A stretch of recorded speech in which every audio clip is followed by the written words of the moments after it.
સત્યમ પરમ ધીમહિ. સત્યમ પરમ ધીમહિ. શું કીધું? ગાથા કોની આવે આમાં?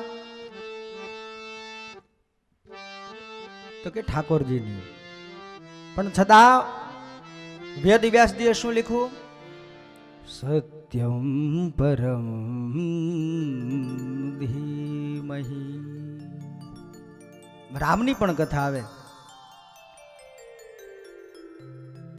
છતાં વેદ વ્યાસજીએ એમ નથી લખ્યું રામમ પરમ ધીમહિ. આ ગ્રંથ બધાનો છે. કોનો?